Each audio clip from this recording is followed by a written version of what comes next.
Welcome everyone to your daily episode of This is a Revolution, your daily RevPro podcast for this week as we lead up to the biggest show in RevPro history, RevPro's 14th anniversary show, OVO Arena, Wembley, this Saturday, 29th of August. We're joined today by my good friend Dave and a man that you will all know who's very much a talking point of RevPro at the minute. The former undisputed British heavyweight champion, Mr. Sha Samuels. How you doing, lads? Thanks for having me. Been enjoying your podcast and lead up to Wembley and stuff. It's been really good. Thank you very much, Thank you, mate. Oh, well, you're doing good things. I give props when props are due, and you're doing great things, boys. Cheers, mate. We appreciate that immensely. How's it been for you, mate? It's been a tough few weeks, right? It's been horrible. It's been horrible. I've been gutted. I mean, I could be angry, could be upset, I can shout and vent my frustrations, but I've been gutted. And I think I put out in a tweet, like I got released a few years ago, which was horrible. I was so close to getting a job as a coach when we did ITV World of Sport years ago. I was gutted we didn't get a second series because I thought it was going to be life changing. But this has made me feel worse than anything that's ever happened in wrestling, and just made me put things in perspective, realize, appreciate what you got until it's gone and all that kind of stuff. But it is what it is. I've accepted it, and I've always been a team player for RevPro, so I'm taking it on the chin now, but it hurts. It does hurt. Does it feel a little bit, mate, like you're kind of being made a bit of an example of? I feel like Andy can make an example of me because he's known me for a long time, and say what you want about me, the way I've wrestled and all this kind of stuff. I do exactly what I'm asked to do. I'm a team player. RevPro is right here. It really is, and I feel like he knows that. Where a lot of the guys, or newer guys especially, they're younger, maybe less mature than me. They can't take something like that. They can't take getting left off a show. So I don't know if he felt the pressure of having too many guys to put on the show, and he tried to scare a few of the boys, a few of the girls, but it is what it is, Luckily, RevPro is a weekly promotion. You miss one show, you're on the next, or hopefully anyway, suspended. Has Andy made it clear when this suspension ends, mate? Nope, none at all. He's not replied to my messages, not reached out to me, nothing. That is rough, mate, because you think you are not the only person in Revolution Pro Wrestling history to have lost their temper and put hands on somebody at ringside, right? Yeah. Like, I put out a promo of the consistency of the decision making. Remember 2 years ago, Cutthroat Collective, they battered Fran, Sarah. They're on the copper box, big spot on the copper box, open arms. Come on, you got a prime spot in the show. Ricky took my spot. Again, don't shade at Ricky. You do what you got to do and all this kind of stuff. He dragged Dave around the ring like a dog. But you know what? What can you do? What can you do? Nothing I can do now. I don't think I can get on the show now. Like, all the spots are taken. And I know some people are like, I've had messages and people say, oh, yeah, surely you're in that gauntlet. Surely you're in the gauntlet, right? You're going to come out as a surprise in the gauntlet. If that was the case, why are we going to do the angle at Portchester Hall just for me to be in the gauntlet anyway? I could just been in the gauntlet. It just seems a waste of everyone's time. So it is what it is. There's a lot of wrestling shows that weekend. I'm on 2 of them, so just got to take it on the chin. Yeah, definitely a rough one, mate. But it's good to hear that you're taking as positive a approach to it as you can. Well, I am now. A couple of weeks I wasn't, but yes, I've learned to deal with it. Wrestling's full of downs, mate. There's more downs than there is ups, and this is one of them. I'm no signs of me slowing down. I know last year we played with the retirement, me retiring, all this kind of stuff, and it's kind of been teased a few times. But if I'm being honest here, that's not going to happen anytime soon. So there'll be more opportunities. Yeah, more opportunities coming. Mate, the idea of you retiring last year is the most emotional that RevPro have ever got me. Oh, really? I'm glad it worked, Literally had tears in my eyes. Like, me and George were sitting together up in the stands, and it was such a crazy day. I had lunch on the table next to all your family, earlier on in the about day. Because when they came in, I looked and I was like, I'm sure that's Sha's wife. Yeah. Like, I've recognised her from photos. And then your kids came in, and I was like, that definitely is. And I was sitting there and I was like, all the family are coming, or all the family coming because they know this could be the last one. And I was like, oh no. Like, and I think at the time, I think it was my 49th Sha Samuels match. Right. And I was like, I'm not going to get to 50. No. Like, I'm gonna miss out on the 50th, but hopefully you guys get to 100, mate. Absolutely tore the house down. Like, oh, cheers, thank you. There was a lot of pressure in that whole few months because it came out of nowhere. Like, let's be honest, like the build up to that, I wasn't, and I was happy with the position I was in RevPro. I was proud of the position. I felt like, oh, I'm a legacy guy. You can put me on with anyone. I was a baby face, so you put me on with a new heel, or you want me to get someone over in a tag team. I'm not saying I can get them over, they get themselves over, but you get what I'm saying? Pair me with them, gives them a little bit of credibility in RevPro and stuff. I was proud of that position, and I didn't in my wildest dreams thought I would have them opportunities again. So the build up to that was, I confidence issues, didn't know if I could be in that position because the roster is incredible. Like, you got Luke Jacobs, Michael Oku, RKJ, Mills, obviously Jay Joshua just come in that time. These guys are top level, top of their game. And you start self-doubting yourself. You're like, man, and people are really going to, can I swear? Shit on this, right? Yeah, really going to shit on this, right? And a fair few people did, which didn't added to the self-doubt and the confidence issues, right? But it came about really, really quick. I mean, I don't want to go too much in how it happened, but it did really come out of nowhere. And I really thank my ability to talk and my promos that got me in that position, because I remember, was it the number one contenders tournament? And I was announced out of nowhere. It's me and JJ Gale. And I set up a camera and on a tripod. I thought, I'm just going to speak and just talk and try and get some, more interest into the match. And I didn't think in my wildest dreams it would have taken off as it did. And I feel like it's that promo that put the thought in Andy's head. There's something here. There's a story here. And it surprised me, really did surprise me. But on that night as well, the pressure I felt, so obviously anxiety through the roof, imposter syndrome, all this kind of stuff. I think it was 4.5 hours into the show. And I said during the day, I said to Andy, don't put us on last. They're not gonna care. Leon and Mike should be last. Zach and Zazaya should be last. Don't put us last. I think that's the death spot for us. I think they're not gonna really care, right? Because again, you hear the noise, and it's only a fraction of people online, but that is amplified in your head. So during that day, I'm like, man, they've seen everything. I think 4.5 hours in, they've just seen Mike and Leon tear the house down. I'm pacing up and down, going, bloody hell, they're not going to care. They're going to want to go to the exit, go home, go to the pub. They don't want to see another wrestling match. And then the atmosphere in that building, I was like, wow, surprised me, really did surprise me. And then when the bell rang and the pop was huge, it was like, man, it really boosted me up and really, really helped me. And I was saying about I lacked a bit of confidence and stuff. It's really built my confidence up going into this year, and I had a bit more faith in myself. Yeah, I think going back to last year, like, it would be hard not to, like, when you're online, like, of course you're going to hear some of the noise going around. And I know that Ricky can be a divisive character for people, and whether that's people who are caught up in the character, whether that's in the ring. I know at times I used to be a really big Ricky Knight Jr. fan. Sometimes I don't connect with his performances as much as others. So it can be a bit on and off for me. But when he won the title and see what he was doing at that time, I was really into that. I think that there's people that, for such a short reign, he had a really impactful one. And actually, I wanted to see more of that as well. And when we were coming into it, I'll be up front. I was like, okay, this is probably not the match I envisaged for being the main event. Is this going to grab me? Right? Fully cards on the table.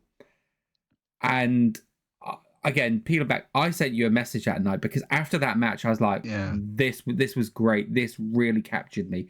And I'm there. I bought my ticket. I've seen lots of wrestling. This is the main event. This is the big match. Let's watch it. Let's see what happens. And I thought the way you guys told that story was absolutely fantastic. And both of you put your absolute all into that. And so we were then like, okay, what's the Sha Samuels title run in 2025 going to look like, right? And we were talking about this. We were like, well, is it going to be a relatively short run? And it wasn't. It was right through to December, which it was a good few months. And amount of time, we were talking like, is it going to be weeks? But no, it was months. And the match against Jay in Cardiff at the end of the run, again, there was great spots in between, but I remember the beginning and the end so well because it was just bookended by two terrific matches that were done in such a great way to make sure that the guy leaving with the belt absolutely shone. And I just thought that's the name of the game. Yeah, that's the name of the game. That should be everyone's goal as a champion is passing it to the next guy. Like who's the next guy who's going to take it? Have I done enough to make sure the next guy is elevated into the main man? You know, I feel like Ricky did it for me, and I hope Jay feels like I did it for him. I'm really proud of that run. Like you said, bookended by the two matches, because like I said to you earlier, the roster is stacked, and I felt the pressure every show because it felt like you're the champ. You've got to be either the main event or near the main event. You're always in these top matches, and it was weekly, and it was weekly, and it does take a toll on your body, and it takes me longer to recover. And I think I alluded to this when I did the retirement thing with Nino at the start of the year, that I was feeling hurt, and I was hurt going into the Ricky match. I got hurt in Wolverhampton, hurt my knee. It wasn't anything serious. It was just swelling, but it was having an impact on me training and stuff. And I didn't really go into that as good as I had hoped. But that's why this year I've tried to make up for it and really get my training down. So, but the run, I'm really happy with it, really proud. And going into 2026, I was like, I still belong. I still offer so much and can, go with the best of them. Mate, one of the things I found really interesting that you mentioned a little bit earlier, and we've heard this phrase a lot from people. We've interviewed a lot of people over these couple of weeks, is imposter syndrome. We're hearing that a lot from people. And you guys are all people that the listeners and viewers would consider to be at the top of their game and be like, well, why are they feeling like this imposter syndrome? So what does imposter syndrome look like to you in that time period? And what could I ask, what was causing it? And is it something that it's overcome? Is it still with you to a degree, or is it something you can manage? And how do you do that? I think it's always with me in some capacity. It's come across a lot more since I got signed, coming in the pandemic. Because before the pandemic, 2018, 2019, I was the most confident pro wrestler in the country. Easily, I thought I was the man, the best. On my day, I could be the best. I knew exactly how good I was, and my confidence was through the roof. And then I got signed in 2019, went there in 2020. Then I suffered an injury at RevPro at the cockpit in December. Head injury, vomited in the match. They had to stop the match. That went back to them, and they didn't countersign my deal, so I lost the job before it even got started. So that knocked me. Then the world shut down, and then we didn't know what was going on. The world shut down, COVID happened, so I just lost my dream job. Wrestling's taken away from me. We're all locked down. I can't redeem myself, and I really lost a lot of confidence and all that kind of stuff. And then when I got signed, when I was in there, because there was a long period of not wrestling, I lost all that confidence. And then when I was in there, I was, again, to me, like WWE was the dream to get to. And once I was there, I suffered a lot of imposter syndrome. It's just rolled since then. And when I was auditioning essentially for the coaching and producing job in 2023, it got even worse, because I turn up to do that, and the first day landed at Orlando, taken straight to the PC to do a TV production meeting. And I've got no background at that point in producing and coaching or being in these production meetings, all this kind of stuff. And then you're ushered into this production meeting, and I'm sat essentially next to Shawn Michaels in a production meeting, getting asked my opinion, and I'm just like crumbling. And right, when you feel like you can override that, then that goes away, and I get pulled back into RevPro, a completely new roster, completely new guys, young, hungry, different kind of style, more athletic, all this. I'm a stranger in the locker rooms. Now I'm having this doubt: do I belong here? Do they want me here? Am I just the old guy that sits in the corner? Because wrestling back in the day, there's always them guys that used to hang about, and I was just like, and I didn't have many friendships, to be honest, and that added to the self-doubt and the imposter syndrome. I feel like you need confidence in this game, right? And I feel like a lot of us lack that confidence at times, because it's so hard to get a gauge if you're really doing well. And I only speak for myself. When I watch my stuff back, I'm just straight away self-critiquing and tearing it apart and getting frustrated with myself. And I'm like, not good enough, not good enough, not good. And so the imposter syndrome's been there for about 6 years now. Really, it's knock-on effect from that. It's just a series of events that's caused it. Yeah. And I've kind of got over it a bit, and I'm a lot better now. But I will say, performance anxiety is the worst it's ever been. Like, before you go, and I never used to have this problem. Now, before I go out, I'm like, right, just get it together, and you have to do positive self-talk. Like, before you go through the curtain, you're like, remember, you've done this, you've done that. People think this of you. This is another day. Just another day. So that is dealing with that is kind of tough. But I'm just being open and honest with it. I feel like a lot of wrestlers keep this to themselves and would probably be, I don't know, embarrassed. Yeah, maybe embarrassed to talk about it backstage, because we all got to put these personas on and give it off that we're all the loud. Well, for me anyway, I'm the loudest backstage, all this kind of stuff. Try and give off that confidence, but inside it's like, you know, I don't know if I can do this at times. So I feel like the talent, speaking about it to guys like yourselves, is a good sign. I feel like wrestlers should be open and honest about their feeling with this kind of stuff, especially backstage, because I guarantee you 99% of the people are feeling the same. Yeah. I really appreciate you being so candid about that, mate, because one of the things that we try to do on this channel is talk about the hard things as well, because Dave and I have both been very open with own like dealings of depression and anxieties and things like that.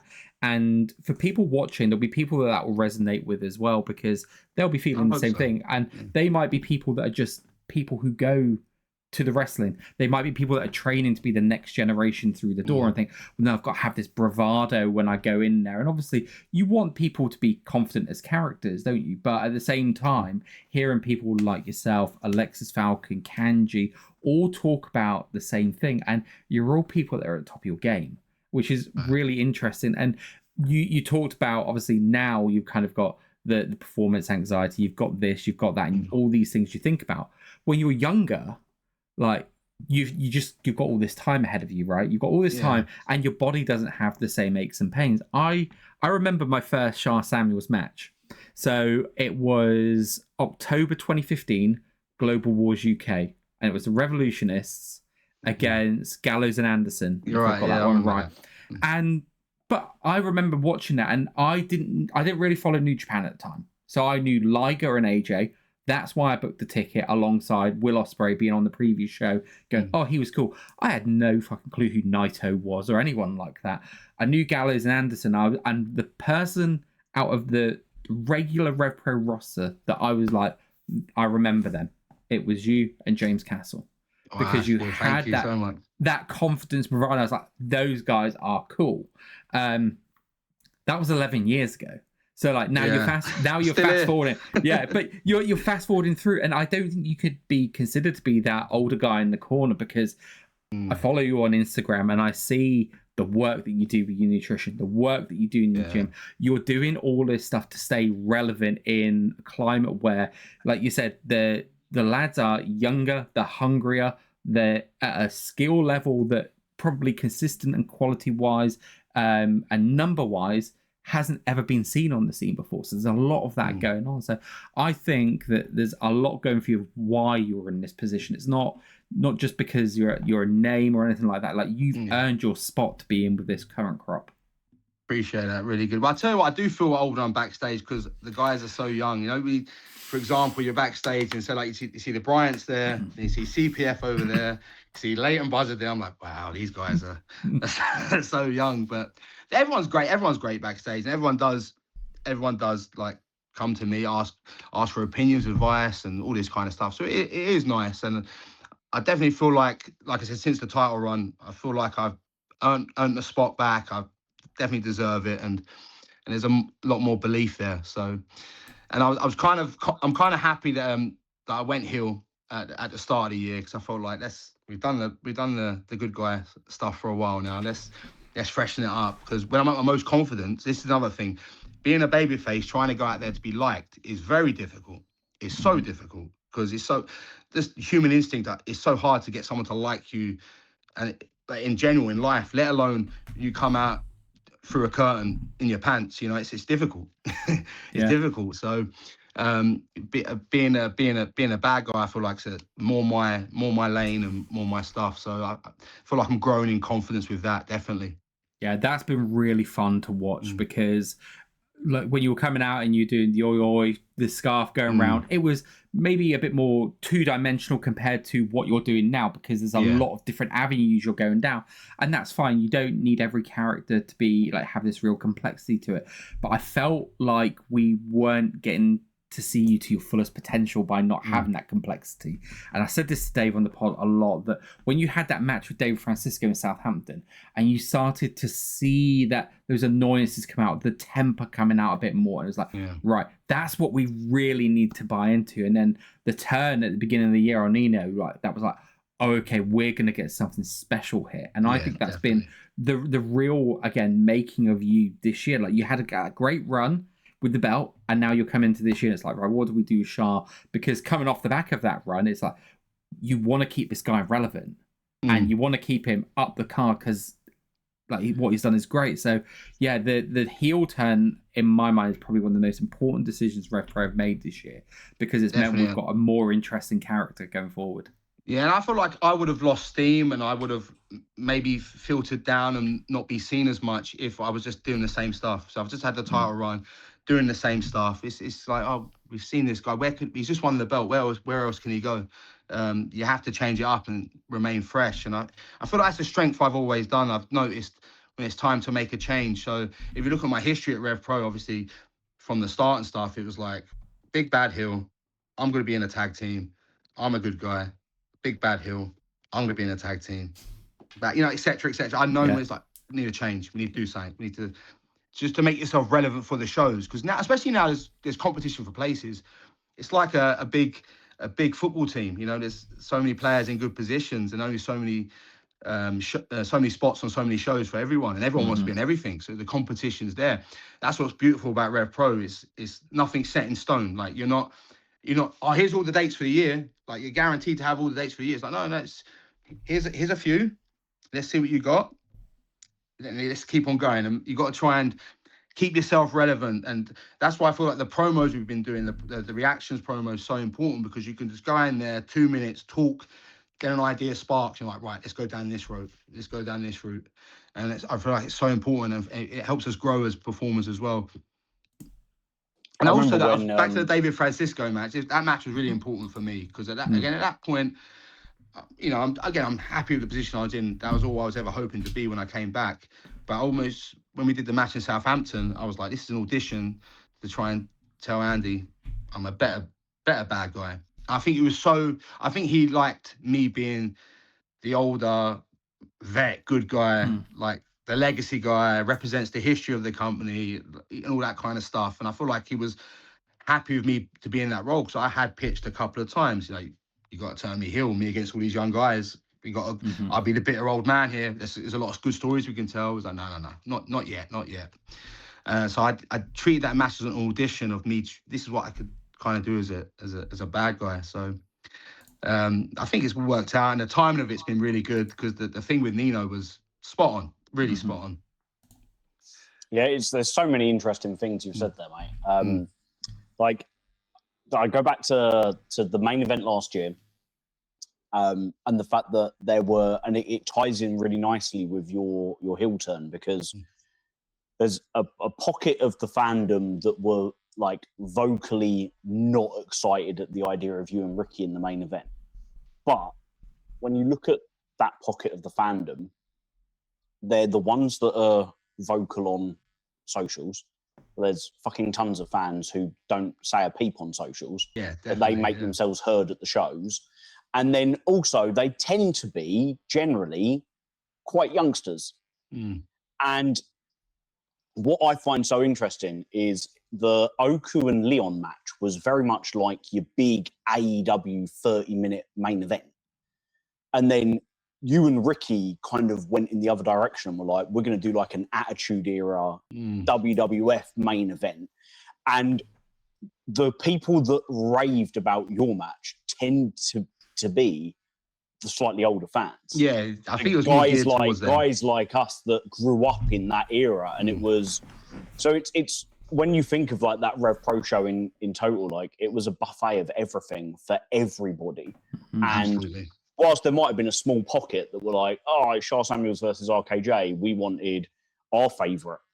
Like, you know, everyone's got their favourite they want. It worked so marvellously. And then you think about the fact that in a 4-month period, you had me on the verge of tears when you won that title, to me booing you in the space of 4 months, without it being like I'm playing my role in the crowd of cheering the good guys and booing the bad guys. It's genuinely like I wanted Jay Joshua to beat you in Garden. Yeah. And I couldn't believe that, because I was like, you guys between you and Andy as well have done such a great job of doing a fairly quick turnaround. But your title run itself was a quality run. Like your match with Luke Jacobs and Stevenage was an absolute banger. The 2 matches you had with Jay, because the one that you had out in Leon was excellent as well, and told a great story to it. Like, it was a tremendous run, and no one will ever take away from you the fact that you are one of the very, very few people to ever hold that title twice. Yeah, like we can literally count them on our hand, like how many people have held that belt twice, and it's a rare spot. Yeah, it is, mate. It absolutely is. And you think you were in the final 4 of the Rumble. It was you, Mills, Jay, and Zazaya. And Zazaya's like everybody's like, he was like the golden boy, wasn't he? He was like the kid that everybody just felt so like a groundswell of support for. And then you've arguably got the 2 most popular guys in RevPro in Mills and Joshua, who were like we're tired of Michael Oku, we want Mills or Joshua, like that part of the fan base. So for you to be like the 4th guy in there is like, fucking hell, I've been put up against it here. I thought the story leading up to the Rumble was pretty well done. I don't think people clocked on to where it was going, and I felt like with me doing the boots in the ring and saying I'm going to win the belt for my daughter and all this kind of stuff, the build up to it and all that kind of stuff. I think people didn't really clock on that could be the only finish. I think I put too much out there. You know what I mean? So I felt like it was still, I was an underdog going into it, but the reactions when I won was really, really special and really, really good. But yeah, that the whole build up to that, from when I did the tournament, the Rumble and the title run, I feel like we told a really good story. And it's really amazing. It really opened my eyes to wanting to tell more stories in RevPro, because I know it gets a reputation of being like, oh, it's just about the bangers in the ring, or the bangers as the kids say, and it's all about 30-minute epics and all this kind of stuff. But I feel like over the past year, the stories have been on a different level. Yeah, absolutely. On a different level. And it is like, because it's weekly, it has to all make sense and all go. It has to be, you can't just do one show then leave it 4 weeks till you get a resolution from that one. It's got to be something each week, whether that's a run-in ring promo, an angle, just a brawl, a tag match involving the guys in the story. You have to keep it fresh and keep things going. And I feel that's been a big thing over the past year, and I feel like RevPro's elevated the game because of it. Yeah, the change from a company that was just matches. So when I first started going to RevPro, I would notice it would be match, and maybe you might get one promo.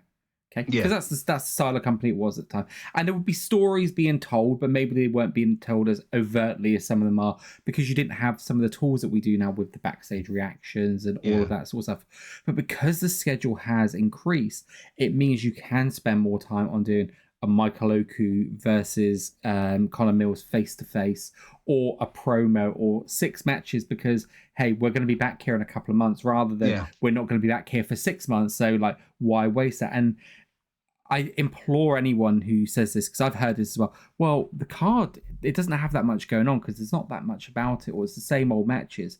But then you look beyond the people involved, you look at the actual stories that are going on, and every single match, maybe except for one, doesn't have an actual story, right? Because, and that being Pac versus Luke, and that in itself, you could argue, has the story because of like, but even then, that's happened because of something else that was going to happen. Everything else has stories, and even if you look at the Gauntlet has stories going on in there. So there's, I think I'd have to challenge anyone that says RevPro is just a banger company. And one of the things that Dave and I really enjoy about this podcast since we started doing it, and we started doing it before the wrap up was a thing and before the reactions, because we always used to say, I'd love to hear people talk more. We'd love to hear like these kind of things. And then they came out with them. We're like, brilliant. This is what we want to see.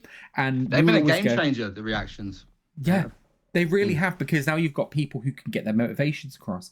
I always say that if you look back at the Attitude Era, now the wrestling wasn't the greatest, right? But what we really loved about it was every character on that show had a motivation. And whether that was The Rock, Stone Cold, Crash Holly, S.A. Rios, Dean Malenko, they all had their story, and you knew what was going on. They had a reason to be there. They had they had something going on, and it was well structured. And that's what I think this is doing for RevPro, is the schedule expanding in the way it has, and introducing all these other ways of telling stories, because you've got the matches themselves tell the stories, you've got the promos, you've got the backstage stuff. It's meaning that when you're looking at a Wembley card, you're not building this Wembley card on Pac's there and Zack Sabre Jr.'s there, if we treat him as a foreign import because of just his stature in the wrestling world, or FTR. You're building it on Michael Oku versus Conor Mills. You're building it on Alexis Falcon versus Kanji. And these are the matches being used to support it. And I think that's really fucking cool. Yeah, it is. It really is good. And I got to tip my hat to Andy, that he's always said he's going to showcase the guys that are there week in, week out, and it's about them, because it could easily, like, RevPro has a huge reputation around the world, and I'm sure a lot of wrestlers message him and reach out to him. Oh, I'm in town for this, I'm in town for that. But he shows a lot of, well, apart from me recently, he shows a lot of loyalty to the guys, and to the people that got him in that position. And I feel like he got, it's a big risk. He's putting a lot on the line for Wembley, and he could have easily, like, AEW in town, I'm sure if he asked, he could have got 5 guys from there, just put their 5 best against our 5 best or whatever, and tried to sell it that way. But he's like, no, we're gonna sell it on our guys and tell stories over 8 months, 6 months, or whatever it is. We're going to do Leon Slater versus Liam Slater and build that up nicely and slowly. We're going to have Kanji's run against Alexis. We're going to Mike and Mills, such a huge story there. They put out a 3-part video recently and just told the story, and it's a big epic story. So you gotta praise him for that. He's committed to it. He really is committed to the guys that the core roster he's committed to, and that core roster work their ass off every week they're there. They want to work their ass off. It's got a real team dynamic. Obviously we all want each other's spots and all this kind of stuff, but it is competitive in that sense. But it's still a team effort. It's a team, and I think that's important in wrestling, because a lot of people hear stories about pro wrestling and pro wrestlers being selfish and politicking to get this, politicking to get that. But there's no success in that if you're just going solo. You need a team of top level professionals on a show to move forward. And I feel like that's what RevPro's done. He's really built a great team to move the company forward. Yeah, the thing that I'm hearing a lot from these interviews that we're doing is about the backstage, is about the teamwork, is about how everyone's committed. And that is from people like Sarah, from Francesca, Kanji, again, Amira, people that are in ring, people that are out of ring, talking about that. And that's really cool, because you then talk about the success that can breed. And when I interviewed Dax, I said to him, what's your perception of RevPro outside of the UK and in the US? And he said to me, 2005 Ring of Honor. Now, for some people, they're too young to have lived that, right? But for me, the old man that I am, I remember that, and that was when I was on the internet message boards, and I was having to get tapes like sent over from the States, and me and my mates were like copying them onto blank VHSs because that's the only way you could see this stuff. And you're like, I was doing the same thing because I was more or less a trainee or a new wrestler at that time, and that was the stuff we tried to get influenced off because that was the hot ticket in town. Yeah, and it was like I remember Joe versus Kabashi and stuff like that. Or I'd go to a 1PW show and they'd have like the import DVDs, and you're like, oh my god, what's this? This looks so cool. But yeah, it's to be compared to that level and doing it with British wrestlers, I think is again really, really important because it just shows the world what our scene's about. Yeah, definitely. I was dying this hill. I love British wrestling. I love the British wrestling scene. I'm passionate about the British wrestling scene, and I feel like we never get our pat on the back or our praise, our flowers, or whatever you want to say. I feel like it's still looked down upon on the worldwide stage, but I think we've got some of the best wrestlers in the world, and I think we've got some of the most smartest wrestlers in the world. I look like to go back when the WWE, the coaching. I know how much they respect British wrestlers and the coaches, and how much they're put on a pedestal. Rory Brookside, John Moss, Fit Finlay, all this kind of stuff. Obviously Regal, and they British wrestling's held in such a high regard. Like I feel like to the people that know, but to the eyes of the fans maybe that follow Japanese wrestling, Mexican wrestling, American wrestling, they look down a bit at British wrestling. And I think that's naive. I think that's really naive because you got hungry guys like the wrestling IQ of the guys over here is unbelievable. They get what they have to do for the benefit of the show. Stuff like this which is really important. No one goes into business for themselves, which again is very important. Going back to what I said about teamwork and team effort, making sure the show moves forward and I don't move forward. And I think that mindset is really important in wrestling, and it gets lost. And I'm glad RevPro have that reputation of being an amazing company, but I think it's got a mixture of every big time company. It's got a mixture of TV wrestling with WWE, I suppose. You got a mixture of the Ring of Honor 2005. Look at the guys the matches they get put on. It's on a different level. It's got the New Japan influence with the contenders and stuff. It's got influences, and we're like a hodgepodge of the best companies in the world. I feel like anyway. Yeah, I was watching. Sorry, I was just gonna say I was watching the Casino Gauntlet from All In 2024, literally before I came up to do this. And Kyle O'Reilly was in the ring. I can't remember who he was fighting, but he was kicking the shit out of someone. And I thought the only difference between him and Connor Mills is the fact that one of them is based in the US and one's based in the UK. Like, you put Mills in that spot and you can envisage it. You're like, no, I could see Mills walking to that spot like that. It probably, again, no shade at Kyle O'Reilly, but it probably work harder because we don't get these opportunities much often. So you put a British guy in a big time spot, they're going to work so hard for it because they don't get these opportunities that often. I think it's so important. But I say this to a lot of the guys like backstage when looking to get opportunities, whether that's a contract or go to Japan or anything like this. I say, look, we're Brits. We're victims of geography. Unfortunately, we're the most talented wrestlers in the world, but we're based in the UK. And for some reason, I don't know if that's looked down upon or it's our accents or what it is. It's just harder for us to get opportunities. Thankfully, it's not as hard as it is now, but it is still pretty hard for the guys to get opportunities. You look at the guys just on RevPro roster, never mind the amount of talent around the country. There should be at least 20 guys on contracts. Easily should be 20 guys in the UK making a full-time living, making good money and get great opportunities. But it's just hard. It's just hard for us. It's always victims of geography, I say. WWE and AEW are the hardest places to get into in town, right? Because WWE keeps their roster quite small, and then they've got their big developmental roster, and they're pretty cutthroat and ruthless when it comes to, they might put you on a 5-year deal, but after 6 months decide it's not working out for them. AEW, on the other hand,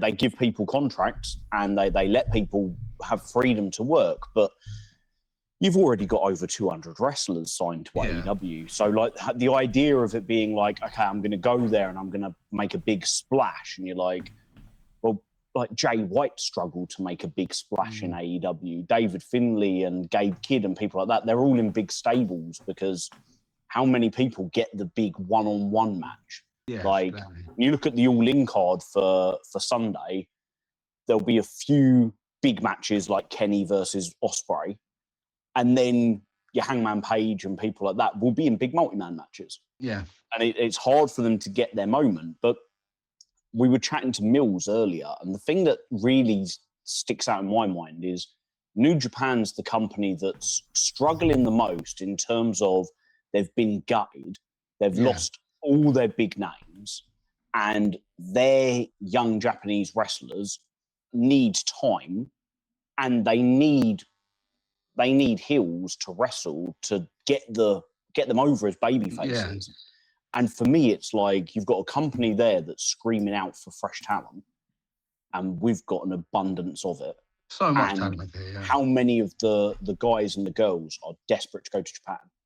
That if you gave them the opportunity and were like, do you want to come over for a month's tour, that they'd bite your hand off for it. Yeah, I think that Japan for me is like one of the last bucket list I've ever got to do. It may be too late in the day now, but even like I said, I look at some like New Japan, and like you said there, they could easily freshen up their roster with like just 8 guys from the UK. 8 guys from the UK changes their company. So hopefully that's something that could happen. But that's another thing. Like you were saying there's always people looking at opportunities elsewhere. That is to go back in time here, about 2008, 2009. I think what helped make the scene grow over here, we didn't believe we would have opportunities abroad, because if you look back then, the New Japan didn't have any Brits. If my memory serves me correct, there was no Brits there. This is what Zach and Will got their opportunity there. WWE would hire 1 Brit, and they had 3 at the time. I think it was like Sheamus is Irish. We get me from this region. Sheamus, they had Drew, and they had Wade Barrett. So everyone over here was like, right, no one's getting a job. So all we could focus on was the British scene.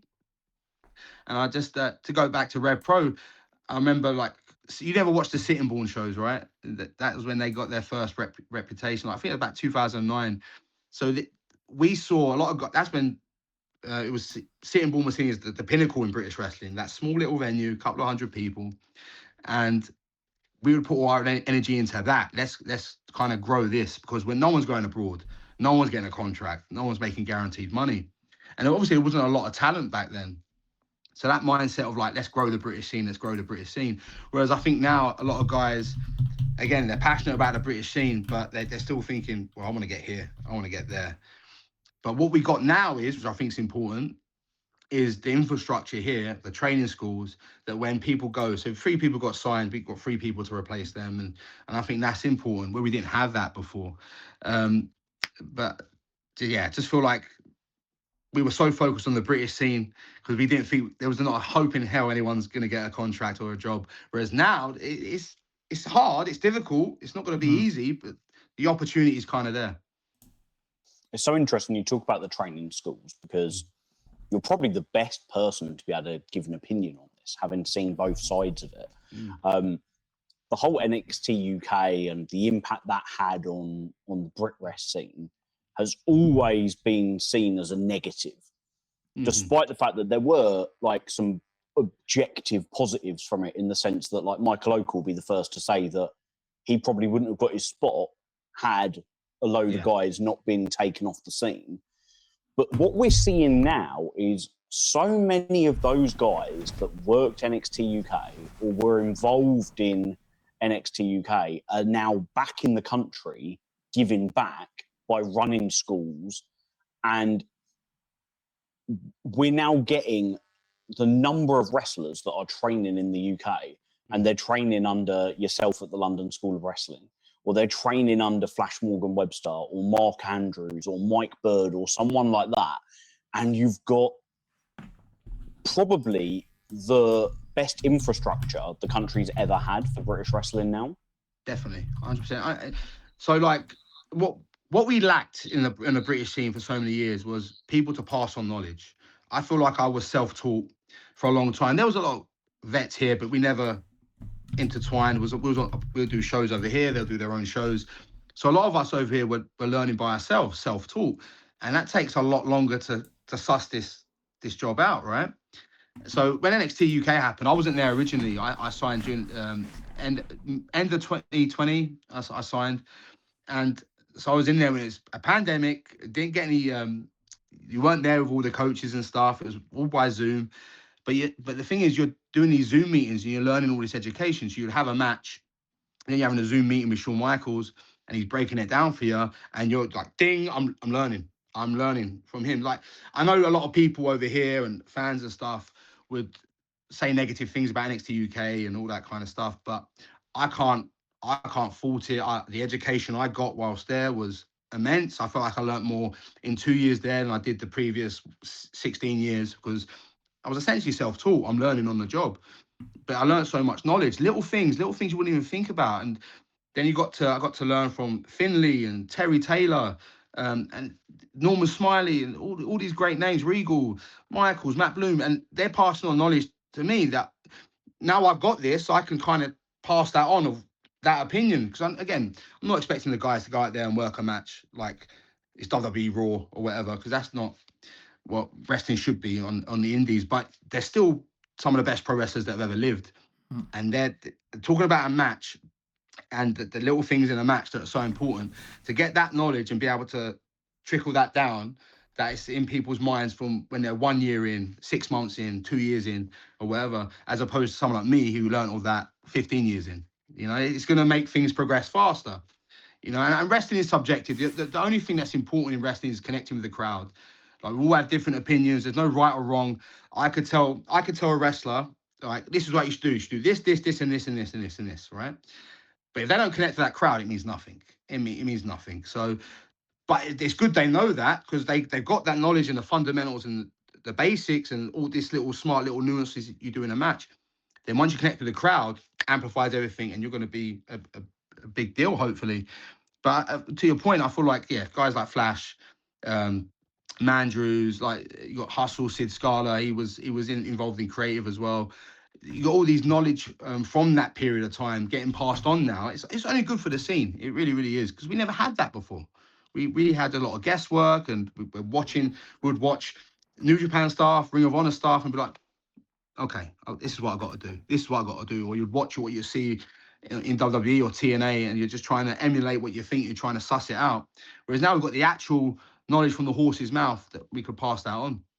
Yeah, that's really cool, and not something I fully kind of thought of before. But yeah, you're getting like people like Shawn Michaels, who very, very different product in terms of what he's on. But you, in the position you're in, it's hitting you, and you're going, right, well, I know how I can distill this down to someone working RevPro style shows, British style shows, indie shows, and then you could pass that on, and then that goes to that person, and they go, I like what Sha says. I don't feel it exactly the same way he's saying, but I'm going to try and do this spin on it or that spin on it, and then they go out and do their own thing, and that's how they learn again. Yeah, that's really cool. You get all this knowledge from so many people. Like, I could say something, then someone else can say something that contradicts what I say. Both of us are right. It just works differently for everyone. Look, so you get all this information from people that have got the experience, made the mistakes. You get all this experience from everyone. Then you got to figure out how it works to you, and you apply it to you, and how it fits your character, how you work in the ring. Because wrestling, there's like a structure where it's the same thing, right? Wrestling is pro wrestling, but to get a connection with the crowd and get over and get your character over, that's what's different, and that's only unique to you. I can't teach them how to get their character over, because only they can envision their character. I can tell them how to do my character, because that's all I know, right? And then I can teach them about wrestling, of what I learned from some of the great minds in pro wrestling, but they have to apply it, and then they have to figure out what works for them.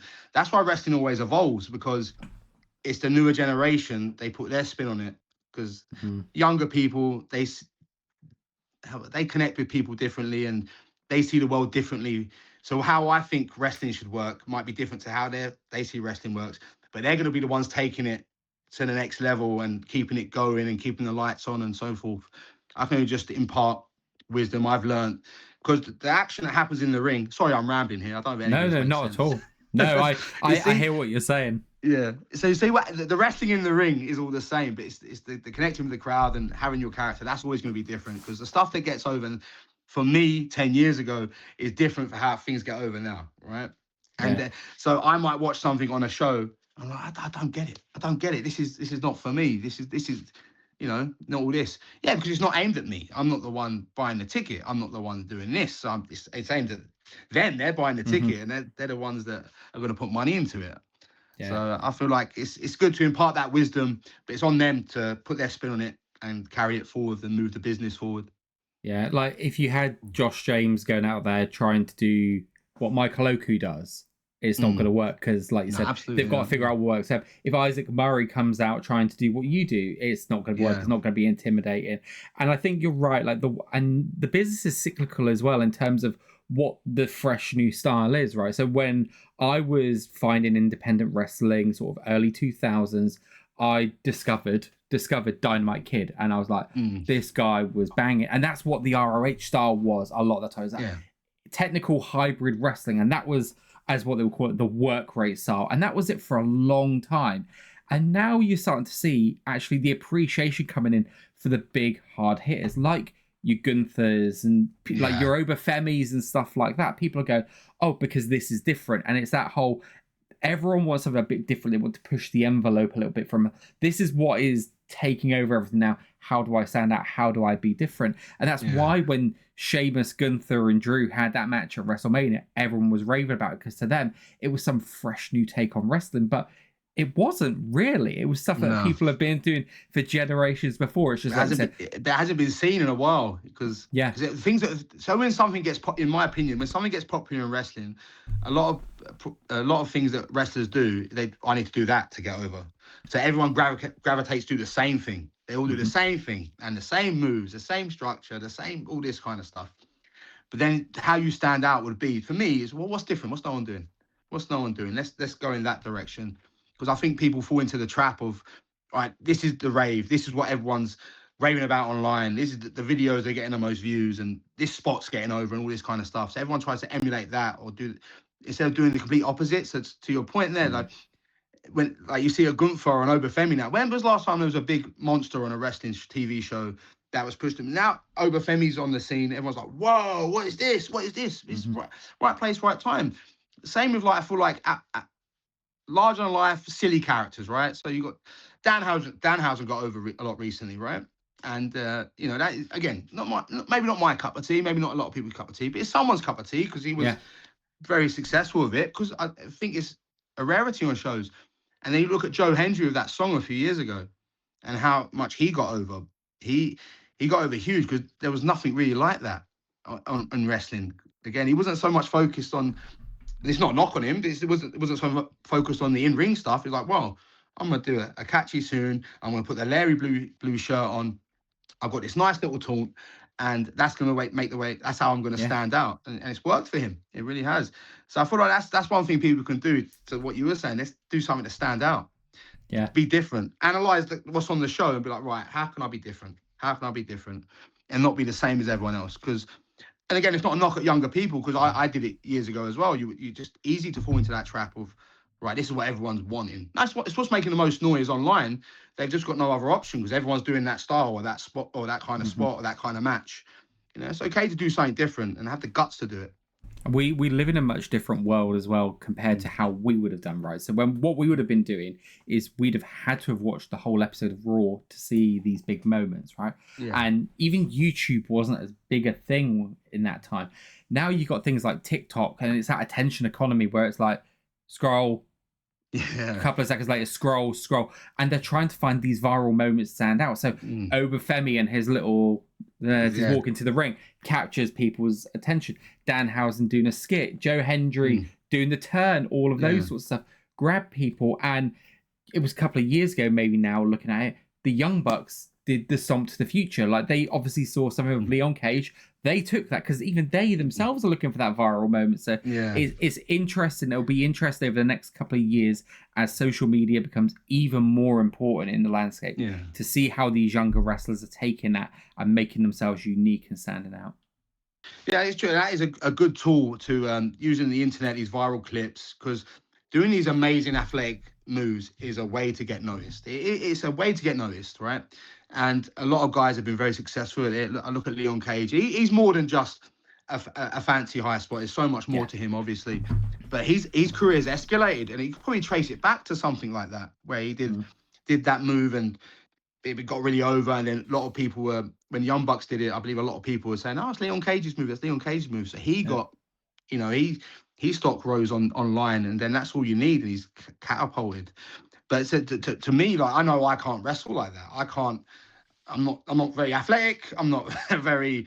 I don't do anything flashy really, and all this kind of stuff. I mean, you've seen my moonsault. It's dodgy as hell. You know, it's not the best. I mean, I've tried a frog splash. My legs not all this. It's not the best. But what I try and do is try and get people's attention, add little details, leave little breadcrumbs. Because I feel like, well, I'm not going to be able to do that. I won't be able to have a viral moment, really. So I need to just make sure I'm grabbing people's attention that are in the building, essentially, or let me try and cut a promo that might get some attention and stuff like that. So I'm trying to be different in that sense, because I know I can't do that. So it's not an option for me. But I just feel like guys don't fall into that trap of trying to. I need to. Nothing else matters on in my match except me hitting this move because it might go viral, and I feel like that's going to be a problem. You're going to do yourself a disservice. Let it happen naturally. Don't try and look for it. Like, you get what I mean? So if you're gonna, there's probably been guys that think, oh, this will get over. Oh, this is going to be for a music video I can make, and a 2-minute music video, and that kind of neglects your 15 minutes you've got to do to that live crowd if you just focused on 1 or 2 things you do in the match, on the chance it might blow up, might get over. But I feel like the things that get over are the things you don't and go viral with stuff is the things you don't mean to, you know. So I feel like if that's one bit of advice, like if I could give anyone listens, and maybe I'm being old with this, but I feel like just focus on the match and stuff, and if you're talented and athletic enough, your stuff will go viral. Don't try and look for it. And I feel like people fall into that trap because they see success people get. They just see this, and to them, it's like it's short term. It's like quick success. It's like, oh, he's done a move, now he's in Mexico. I've got to do that. Well, no, it's still a lot of hard work he had to do. He went through an injury, and he had to build himself back up. It wasn't a case of him hitting that move and now he's in Mexico, or someone hitting something and going viral and they've got a contract. It takes still a lot of hard work and stuff, and you've still got to do the shows to the best of your ability, your match to the best of your ability, and still work for the show. So I just hope guys don't fall into that trap, which I think is very easy to. There's a couple of things there that I find really interesting, mate, because we were talking to Jay Joshua this week, and he said that he's actually like quite well trained in amateur wrestling, and like is quite very capable on the mat and very capable with like the technical side of wrestling. He said, but it makes no sense for me, the size I am, to wrestle like that. Yeah. Like, if I'm out there wrestling like that, then I'm taken away from the guys where that is what they're going to have to go after, because they don't have his natural size. And I think of it with like the wrestlers like your Keith Lees and your Brian Cages and your Jeff Cobbs, who are freaks of nature because they are the size they are, yet they can do the athletic stuff.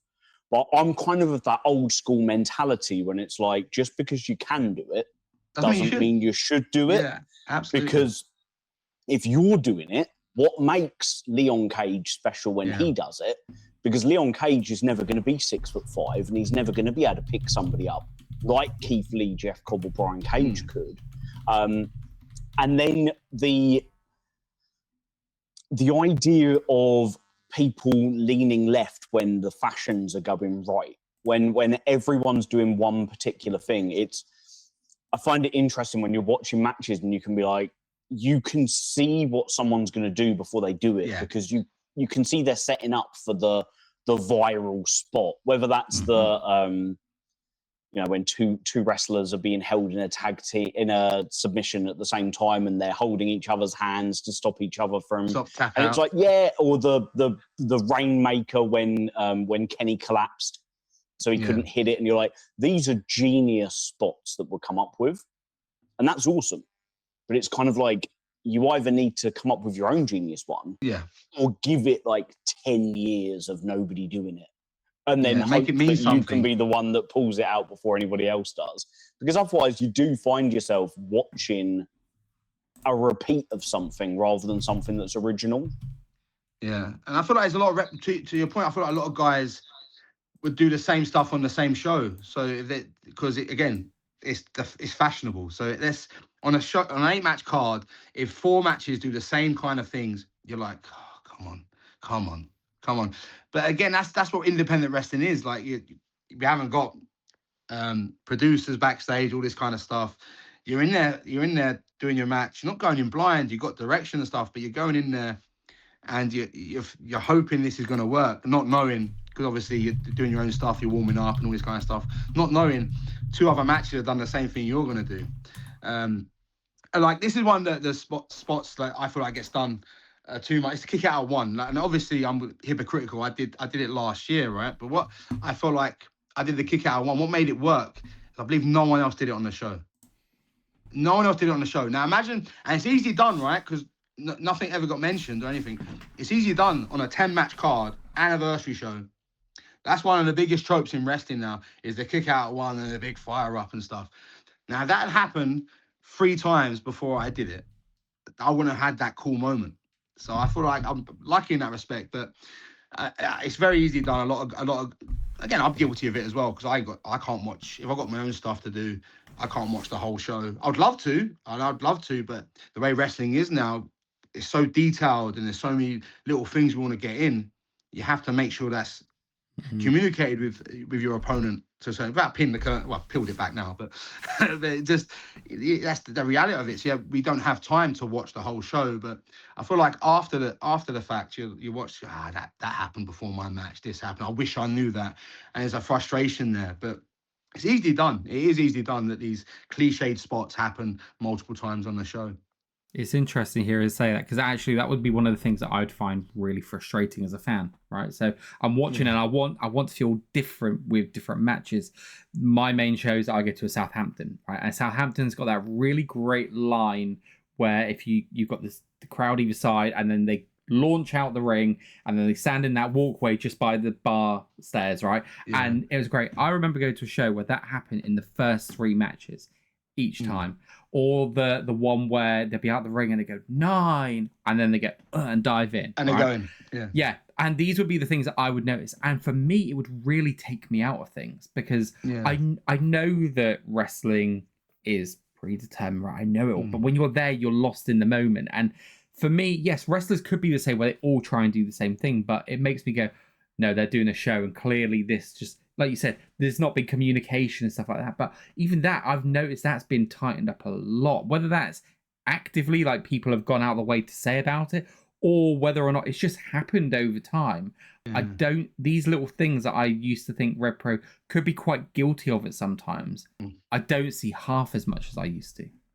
I feel like there's a lot more communication amongst the talent. I feel like there's a lot more discussions. I mean, there's guys that do certain spots, like we all watch stuff back, and we're aware that, like, for example, Mills does the McGuinness clothesline, right? So I know that's a move and not a spot, so to speak, but no one else is going to do that on the show, so Mills does it. So now you look at people with how they structure their matches and how things are done. You're almost like, well, this tag match would probably do the double submission, don't tap spot. So let's communicate and see if they're thinking of doing it and all this kind of stuff. And I think that's really important, to go back to what we were saying about being a team. I feel that's been implemented. A lot more people talk and discuss these things and say, like, are you doing this? Do you mind if we do this? We really need it because of this, and this, and it would help our story grow. And there's no pushback. People are like, yeah, you have it, you do it. So I feel like the guys are communicating a lot more, and I think that's what makes a healthy promotion. Because I know there's some companies in the world that the guys are more selfish. Like, sod you, I'm doing it as well. You know, because to what you said about Southampton, that is a cool visual. Say you do a dive and then you walk up that. Everyone wants that money shot. Yeah. There's so many wrestlers on the show, right? We all want that money shot. We're all narcissists in a certain way as wrestlers. We all want that ego boost. We want that big cool spot, that good visual, and we all want that. But I think it comes from, now more than ever, we're all working for the show.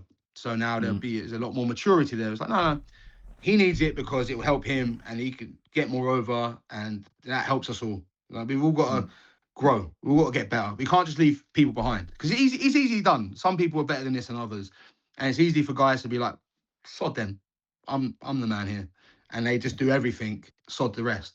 but it's not the case. It's not the case. I feel like people are working more for the show, and I think that helps being weekly, especially in RevPro's case anyway, because you're more attached to the show, attached to the product, and you can see like having something like a Wembley on the horizon. Like it's always, you got the small town show, they're not small, but you know the town shows. Yeah. Then you have an Epic Encounter, a Summer Sizzler, and all this kind of stuff. So you know that's the big show you want to gear towards it. So you have stuff on the horizon that we haven't got to do everything in this. Sorry, I've got a terrible habit, nicotine pouch. Been trying to fight for my life with that. So what was I saying? So you got stuff to build towards and go towards, right? So if I know there's a Summer Sizzler on the horizon, I haven't got to do everything here. And and someone else who might not be on that show, they're not on Summer Sizzler. So why don't you do it on this show? Why don't you get yourself over on this show and be it more about you? Because I've got another 3 shows coming up.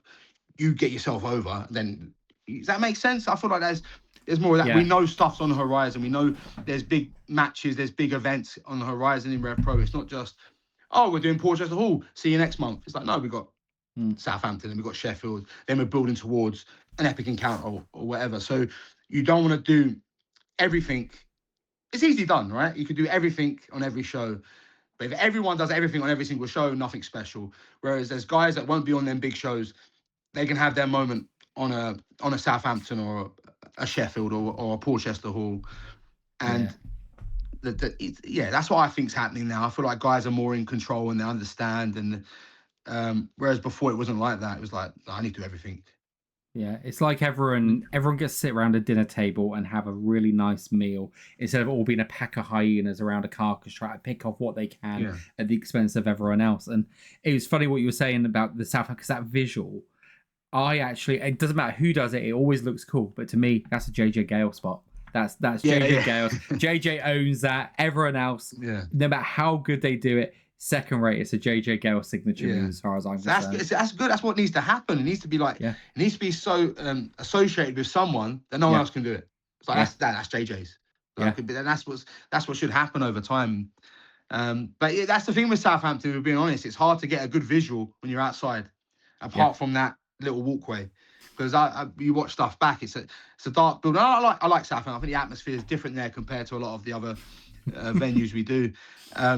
But it's hard to get that good shot on the outside. So I think that is why people gravitate towards that spot. Yeah.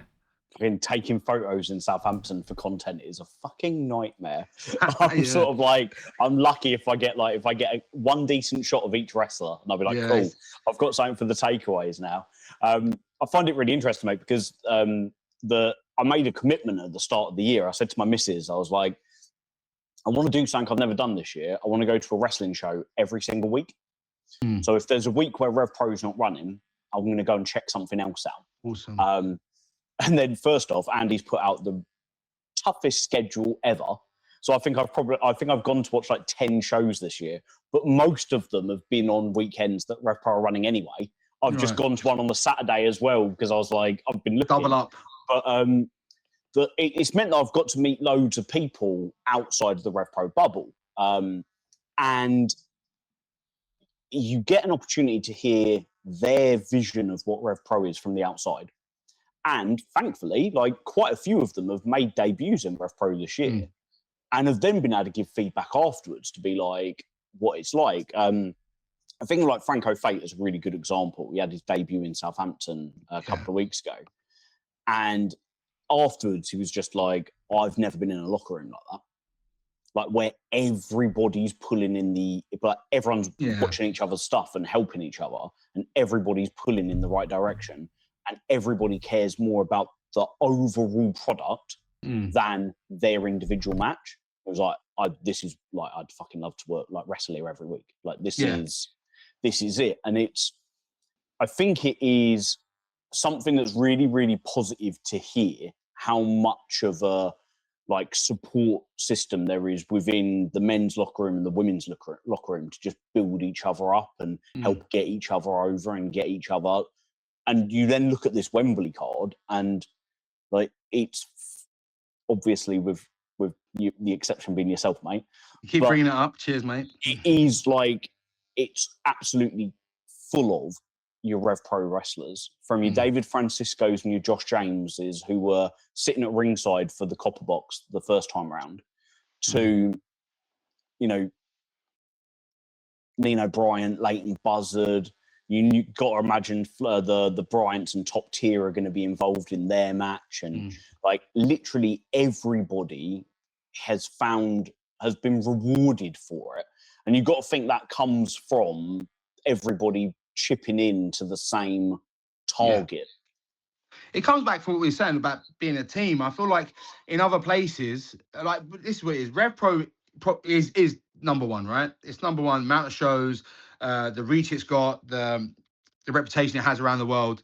I think RevPro is one of the top indies in the world, right? I think it definitely is. So it has that reputation. So when you're not on that show, you always wonder what it's like. What is it like this? Because everyone is trying to get there, right? Everyone wants to be there. Everyone's trying to fight to get on the shows. But I will say, once you're there, it's a teamwork. You know you're there, and we want it to keep growing and growing. It doesn't grow if we're not putting in the right direction. It doesn't grow if I don't watch someone's match and give my opinion that might help. It might not be the right opinion, it's the opinion that I think might help. So let me get that out there and help them. Likewise, I want feedback from everyone. I want feedback from from CPF, from a Bryant, from Michael Oku, everyone. I want feedback because their opinion is different from what I see. So that can help me get better. And if we're all getting better, the company gets better. The company gets better. We do more shows. We get more opportunities like a copper box or Wembley. Hopefully, even bigger. Who knows? So that all comes from us pulling in that right direction. So I'll give you an example where it reminds me of. I don't know if you're familiar with ICW up in Scotland. Right, I was lucky to work there just as it took off. They had Drew McIntyre just got released and he came over there. Grado was becoming a big national celebrity over there essentially, and it went from like 800 a month to suddenly touring the whole of the UK to suddenly doing 2,200 people at the Barras, to doing 1,500 regularly, all the way up to 7,000 at the Hydro, right? And that all came from everyone putting in the right direction and being a team. There was no egos there. There was nothing. Everyone's working for the show, like I was saying earlier.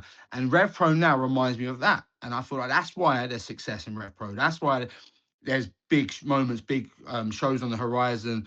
Why we can do this weekly. That is for an independent company to run weekly shows and have what's the word to use? But was it chronological? It's chronological. You know what I'm trying to say. That it's weekly, week to week. You have to pay attention and watch. That all comes from, obviously it comes from Andy and his vision and providing a platform for everyone, but it doesn't work if no one's putting in the same direction. So I think we've got that. So when someone new comes in, they see that, it's probably alien to them because the shows around the UK don't have that team ethic, that team environment, and they're not. Everyone's just trying to get noticed to get an opportunity on a RevPro.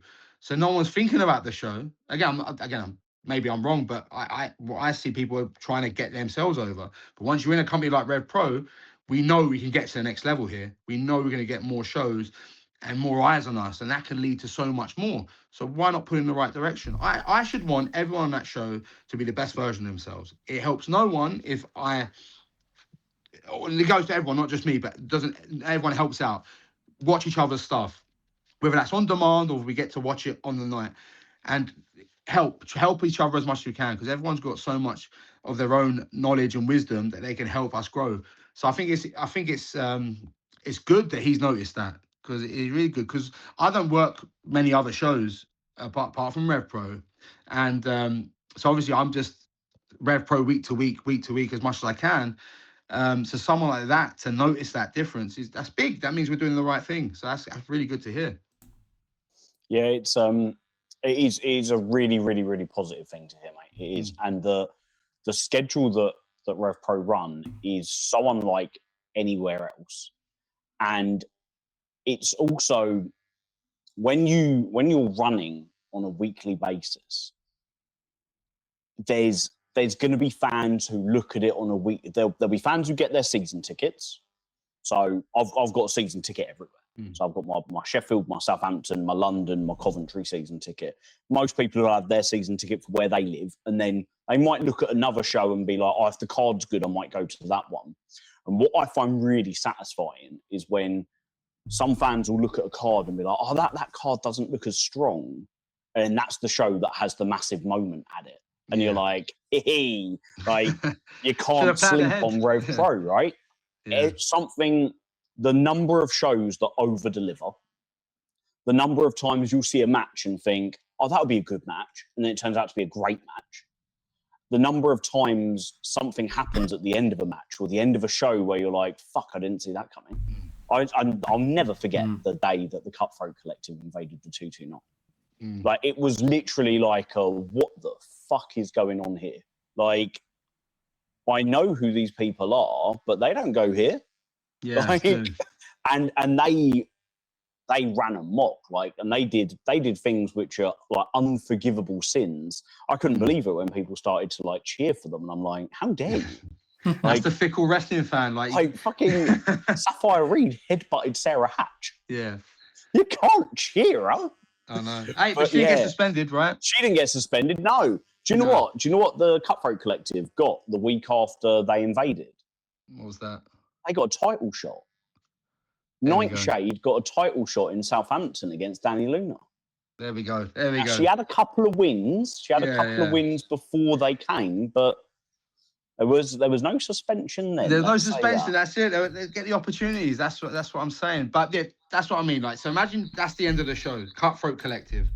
They cause carnage. They cause chaos. End of show. You're like, whoa.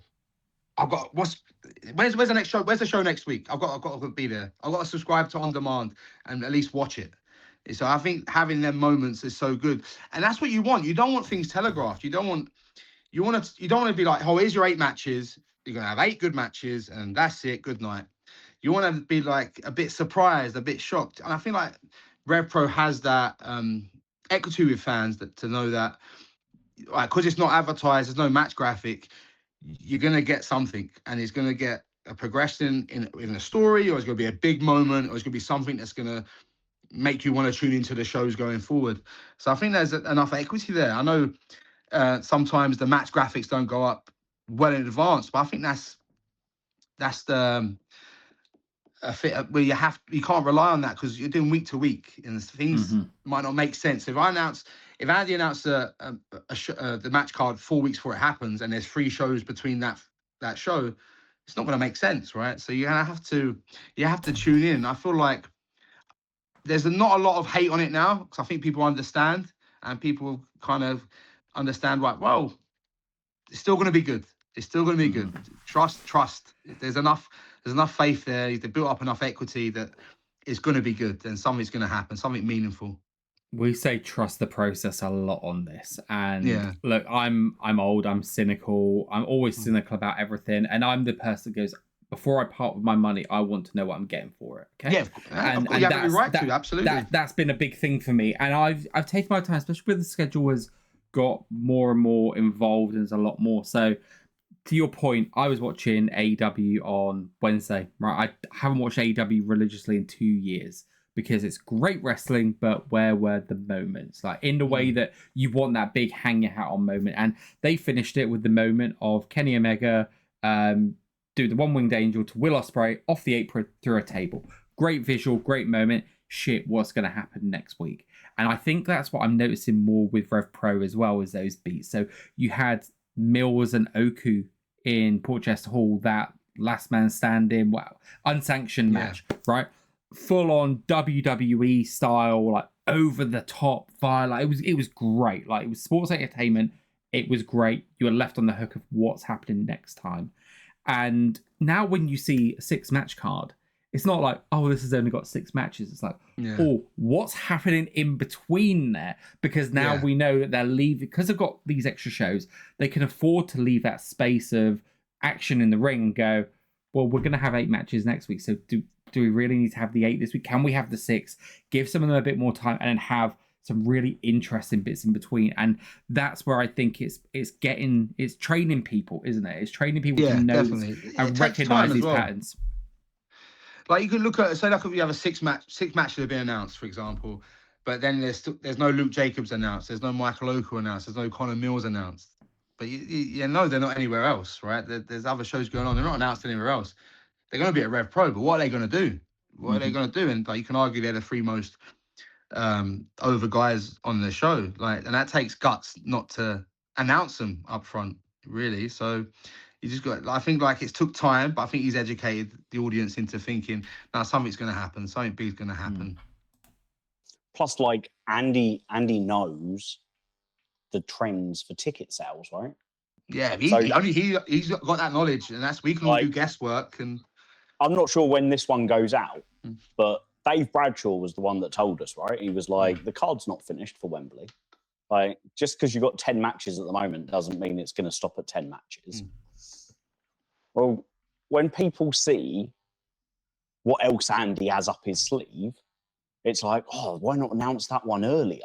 Like, well, actually, there's a reason why he's doing what he's doing, because if you announce it late, you've then got this fresh audience of people that are like, ooh, holy shit, that looks cool. I want to go to that. When's that? Because, you know, like, we put stuff out all the time. Like, I've literally been running the stories on Instagram for the last, like, couple of weeks to be like, right, let's get all the hype packages out. Now we'll do all the match graphics. Now we'll do the Destination Wembley video package. But not everybody sees that stuff, right? Sometimes it is literally just a random tweet that they see or a random post that they see. So keeping stuff in the back pocket is good because what I think Andy's done really well this year is he gets 2 or 3 matches out quite early for most shows. Yeah. By the time we finish in London, most months, we've known 1 match for the next Portchester Hall. And then if you watch the wrap-up, he normally will give Dave Bradshaw another match. And then you watch a backstage reaction and you're like, very clearly these guys are having a match. That's why they've had that interaction. And I think he's really, really good at rewarding the fans that want to invest in everything. Yeah. And if you don't want to invest in everything, you're not punished because it will come. It just you'll get the announcement, comes a little bit slower. Yeah, I feel like that's what he's building towards. I feel like it takes time to build the audience for it and stuff. Like, yeah, the shows, again, I don't know how he promotes them and all this kind of stuff, but I think he's got that nailed on. I think he's, with the, like you said, the wrap up and the reaction, I think you make that another part. That's destination viewing. If you want to really carry the stories forward, you go and watch that. That's why he trickles in the stuff in the wrap up and the reactions and stuff. And to what you were saying about announcing matches, keep saying in his back pocket. Was it last year, or was it a couple of years ago when he announced the day before Manders and Mills at York Hall? Was it Revolution Rumble? Imagine sitting on that match, having the guts to sit on that match and be like, right, lads, I'll drop it on the Saturday. And I'm sure that probably boosted the last bit of sales, because to my knowledge, they never wrestled at that point, and it was just like, at that point, I feel like there were 2 guys in RevPro that were like, "Wow, these are our guys. These are our guys." So having that there could have been the final thing to get someone to part with their money. So I think that must work, because he does that a lot, especially for big shows. He's like, "Have this, boom." Like, I'm sure, like, the anniversary show last year, he announced Mercedes Moné, but and maybe there was more to it than that, but still, having the guts to announce her a day before, 2 days before, shows a lot of faith in your product, a lot of faith in what you're doing, and you know you're going to deliver a great show. And then the word of mouth from that great show is going to carry on ticket sales going forward. He's now done. He's been doing promoting, obviously, longer than 14 years. I know it's 14 years of RevPro, but before that he promoted, it was before in Sittingbourne, then he was IPW UK, and then he was a booker there before he was a promoter, so he booked and knew what worked and knew what was getting people in the building. So you're looking at, I think, 21 years, because first time he booked me was 21 years ago, like in Orpington. So I've been working with him for that long, and he's always knows, he has his finger on the pulse. He knows when to pivot and change. Again, to go back far, I don't know if people will be interested in that this far back, but when I don't know if you're aware of FWA back in the day, years ago, right? So FWA made a comeback in 2010, and they were using essentially all the same guys Andy was using when it was IPW UK at the moment. Then he did a pivot, pretty much changed his roster, and went in a different direction, and that worked and took off. And so he always knows when the pivot change, and he knows what works with promoting and stuff. So you don't run the Copper Box, you don't run York Hall regularly, you don't run Wembley if you don't know how to promote and get people in the building. So I feel like he deserves a lot of credit and and guts to do that, because I know if it was my money and I'm putting all that money out there, I would want to announce everything day one. Let's get the tickets in now. Let's get my money back now. But him to be like, nah, we'll wait. Yeah, I remember FWA back in the day, because that's like the closest promotion to me at the time. And I remember being 16 years old going, I want to go train to be a wrestler, and I never quite got the guts, because I'm quite short. If you did, you would have ran into me. Yeah. That's how I started. Maybe I should have gone to the FWA Academy. But to your point on matches coming last minute, I feel like, as much as I want things now, I am exactly at this target market for these last minute ones. If I haven't already got my ticket right, I am someone that, like, FOMO gets me, right? And I tell you now, like, especially when I'm really into something, the amount of wrestling tickets I bought last year just when a show even just got announced, or gig tickets like I've bought for this year, ridiculous. I went to like 7 gigs in 2 weeks. I'm not even kidding. Like, it was ridiculous, because I was just FOMO. Yeah. And when you drop a match 1 or 2 days before the show and you're undecided, you don't have the time to let your brain regulate the excitement of it. You're going, shit, I could be there. I could see this live. I don't want to miss this. How do I get a ticket? When is it? Whereas if you announce it last week, you go, yeah, that would be cool, but actually I'm fine with not going to see it live. And so doing things like that, I think, is quite a good strategy. Definitely. It's the mate. It's the exact reason why I haven't missed a RevPro show for over 2 years. Fear of missing out. Because absolute, it gets like, you. We have that as wrestlers as well. So when a big show gets announced, right, and it's on the horizon, you're like, oh, fuck, I've got to get on that. I don't want to miss out on that, because that's going to be special. It's going to be amazing. So it makes you work harder for the show. That's why the way RevPro does stuff is really, really good, because, like I said earlier, there's no guarantees you're on anything, right? No one gets, here's a year's dates, no one gets that. So it's when something big gets announced, the fear of missing out is there. So you're like, oh, I've got to be on my A game. So I think that's a smart strategy for the wrestlers as well, because we want to be on the biggest moments, the biggest stage all the time. So I think he's got it. I've got the wrestlers sorted, he's got the fans sorted. The fear of missing out definitely works. Yeah, I'm really looking forward to this show on Saturday. My first ever RevPro anniversary show was the first Copper Box. I wasn't going to come for that one. Shingo versus Will got announced. I'm like, have to go for that. Here's my money. They literally was, here's my money. I'm sure everything else will be great. But I've always said I like independent wrestling, but I will always only ever come to London to go and see AEW. Right, that was my thing. London is expensive for me to travel to. The wife's come with me, so you double up on a lot of expenses. Yeah. This year is the first year I'm not doing AEW, because I've got other things. I'm going to Japan next month, and I've gone that weekend. I've only got so much money I can justify spending on hotel and everything. So for me, this weekend is RevPro and Eve. And they're the only two things I'm doing this weekend. But I think that shows the quality of the scene, because I'm even looking at Eve, seeing the buzz Eve get, small venue that they're in, but they're going to go and do Wolverhampton later this year, which is where RevPro go and do that. And then RevPro are doing Wembley. Like, the strength of the scene. I know people will talk about 2016, 2017 at the height of that boom that it was in at the time. But arguably, we're not at that boom in the way that it was like everyone was just like really excited. There's still a large wrestling scene now, but to be kind of going against that and still hitting these new highs, it's so amazing to see. That's amazing to hear that it's an AEW weekend, and you've decided. That gives me faith in that people would rather part with their money and invest in British wrestling as opposed to AEW. So that's great to hear, because again, I've never been to an Eve show.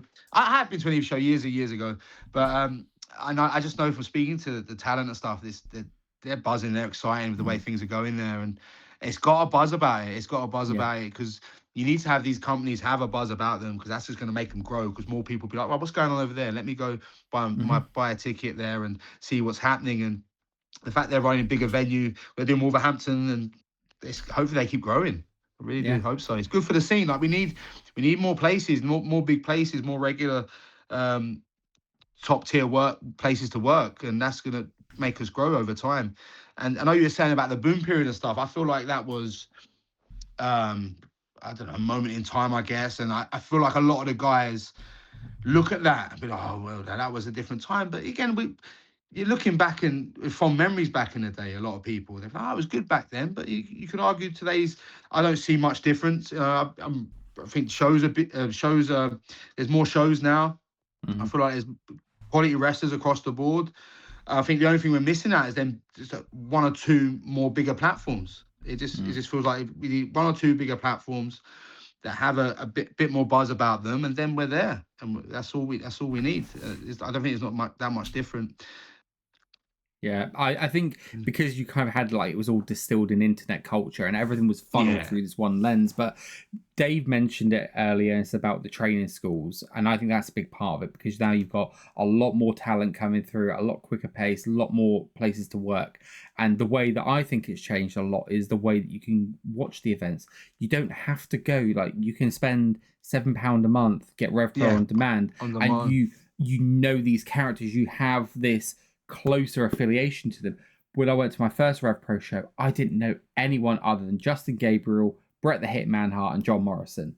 But I walked away going, that Will Ospreay kid was all right. I'm going to go and buy a ticket to go and see him next time.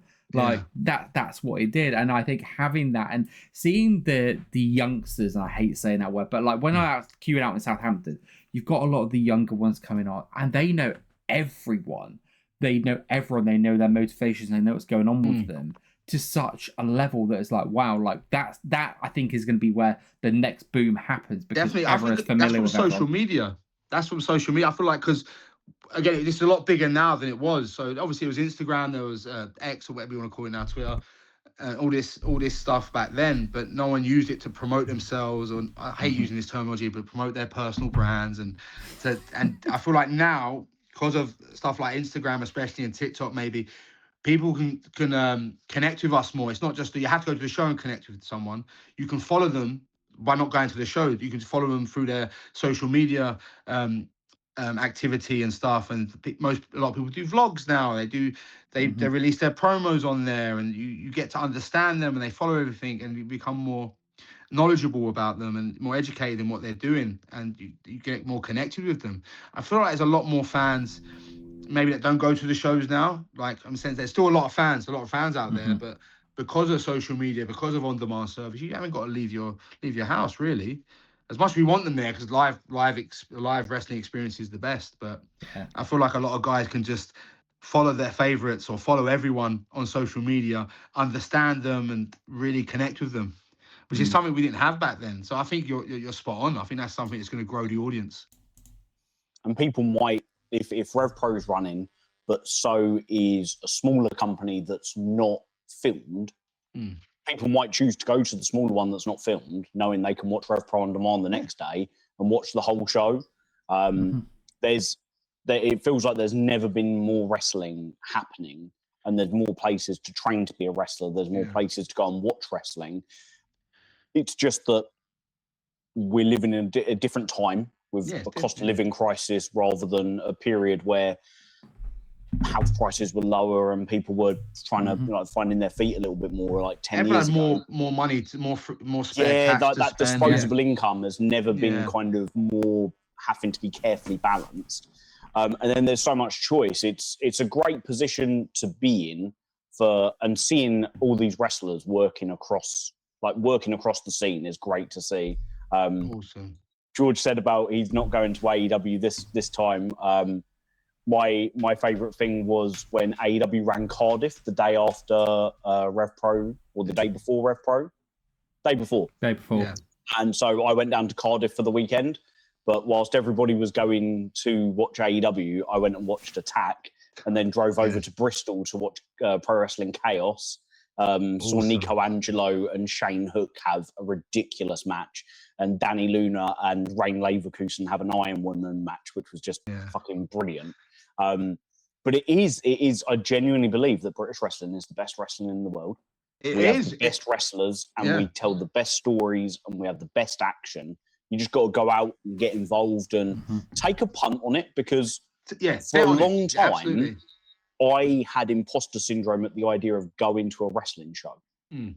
I remember when the last Southside show in Stevenage, and MJF was on the card. Sean Spears and Cody Rhodes came over because WWE pulled their talent from it. And it was like a big talking point. And it was in like the mainstream wrestling media. I remember listening to the boys on What Culture talk about it. And I was like, Stevenage, that's not far from where I live. I could go to that. And I looked it up and it was like 12 quid a ticket. And I just completely bottled it because I was like, I don't know what it would be like to go to a wrestling show on my own. And then I went to Progress. I saw a Progress show in 2020 that had Ilya Dragunov on it and Cara Noir, Eddie Dennis, Mark Andrews, and was like, this is fucking awesome. Like, this is great fun. And then the world shut down. And then I saw Beyond Gorilla's video of Osprey Oku for York Hall and was like, what the fuck is this? I know who Osprey is. I don't know who this lad is, but this looks like a big deal. Went to that show and it was Osprey that got me in the door. But I remember watching it and being like, Luke Jacobs and RKJ had an absolute banger of a match. Yeah. Francesco Akira and Gabe Kidd beat the shit out of each other. Sunshine Machine and Aussie Open went half an hour. And I was like, awesome. I left that show. I went home. I went on revolutionprowrestling.com and I bought myself a ticket to the next York Hall show and the next, whatever the next show was that was near me. And it was St. Neots Priory Centre.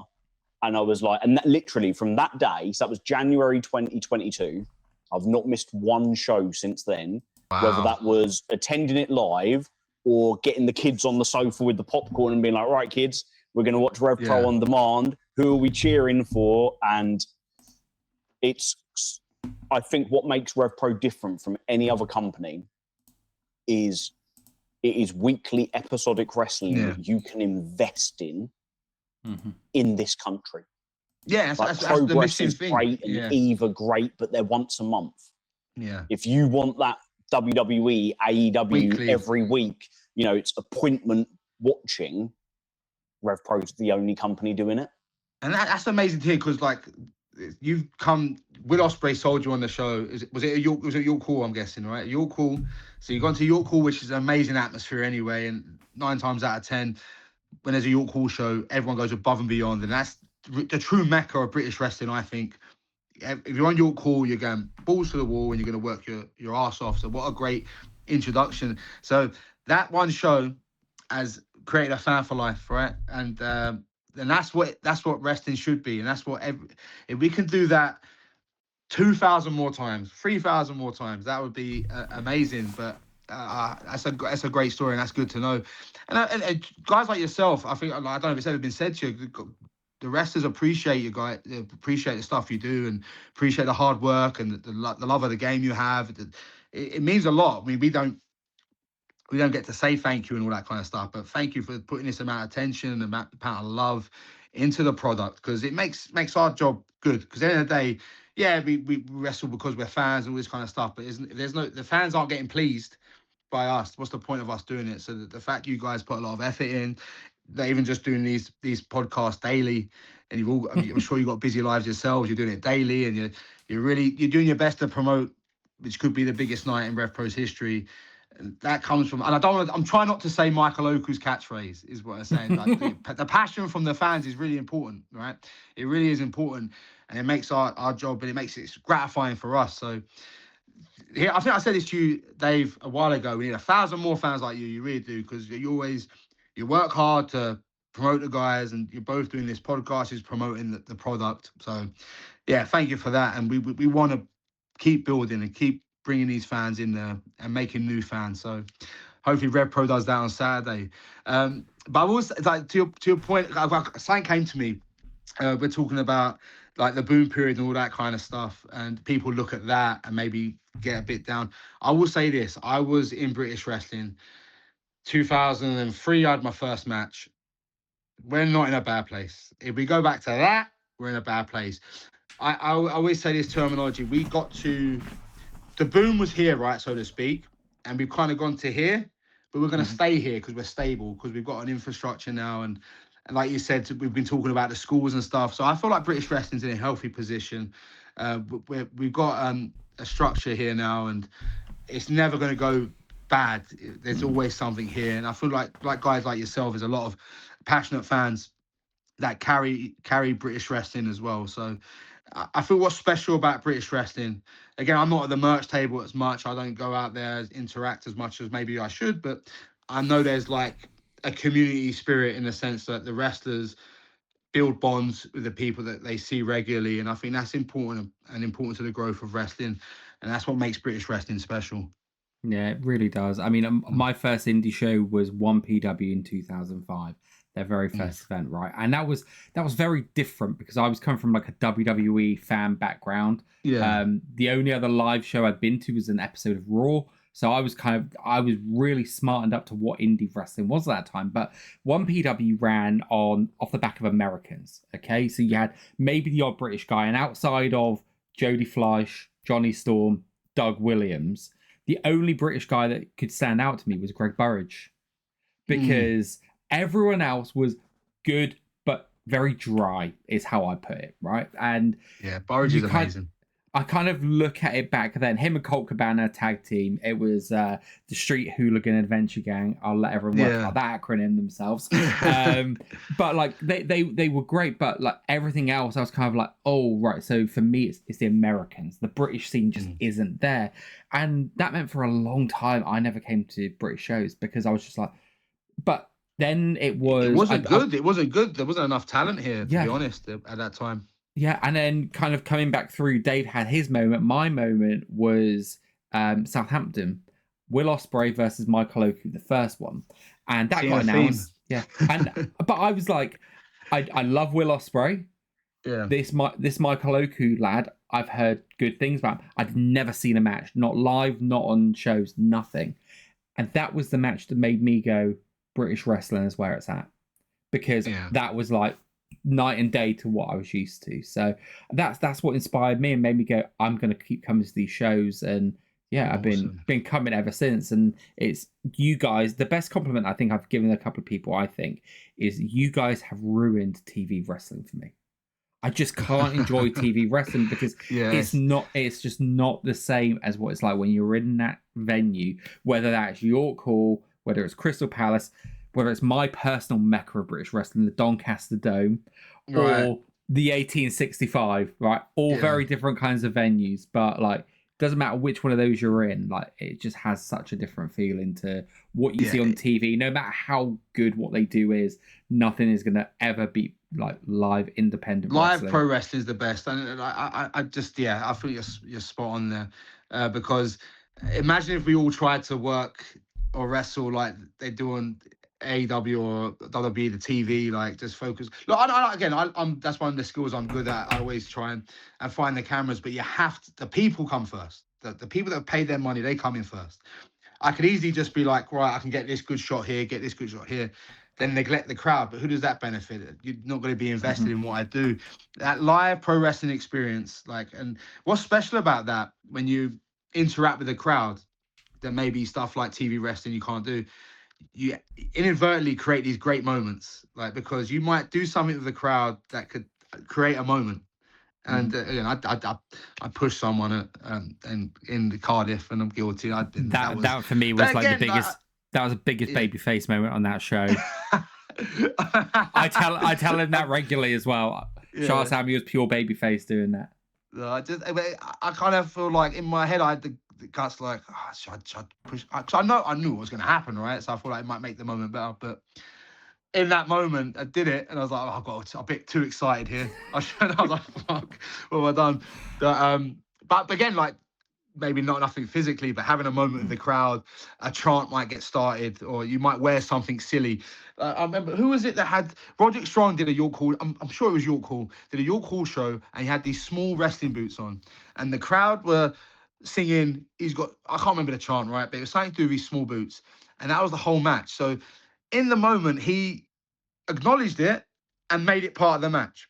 And now they keep going. He kept doing stuff with his shoes and his feet, and now they're going crazy because he's mentioned these small little wrestling boots, or things like when Zach Gibson stand up if you hate Gibson, or throw your shoes if you hate Gibson. Yeah. If you don't acknowledge that, you don't have these moments. That makes people feel part of the show. I used to get a chant, obviously, like, I wouldn't say it now. People wouldn't have the guts to say it now, but this was about 11 years ago. It was like, ooh, ah, fat Cantona. So someone said I look like Eric Cantona once, right? And I get, ooh, ah, fat Cantona. So I'd get my belly out and be like, go to the music, and then they'll go even more crazy. They used to love calling me Fat Cantona, right? I don't even look like Eric Cantona. I never got it. I never got it, right? But I acknowledged it, and now that was my thing for a while. Ooh, ah, Fat Cantona. It was great. It would sing out of the venue. Imagine if I ignored that, or if Gibson ignored the stand-up you hate Gibson. Like, then the shows ain't special, and the fans don't feel part of the show. And I feel like British wrestling fans, especially, maybe not so much now, but when Black and Gold NXT was here, and they would come over to the UK and they would tour, they would sing and like, sing for Bailey, sing for Jason Jordan and Chad Gable, and they would have all these chants, and because they were part of the show. And I feel like that's what British wrestling fans do. They want to interact with the show. They want to interact with the wrestlers, and it's on us to acknowledge it and go with the flow and make them feel part of the show. So if we ever lose that, we lose something in British wrestling. Yeah, definitely. Dax, he mentioned to me that the match they had with Aussie Open at Crystal Palace, he said in basketball in America they have the fifth man, and that's kind of like that kind of person that goes on and like really hypes things up for them. He said that's what he felt like the British crowd was for them in that match, and it was just something different. And I don't watch WWE quite as much, but I dabble every now and again. And the one thing that I've noticed is those chants, the songs, and you're taking that from us, and I love it because it's a British thing. They're nowhere near as good. And I implore anyone, if you want a laugh, go and watch the videos of like American soccer fans and their chants we believe that we will win, like all of that. But I love like them trying to take something that it doesn't work for them in the way it works for us, but it's our cultural thing that we've given to them about wrestling, and I love seeing that.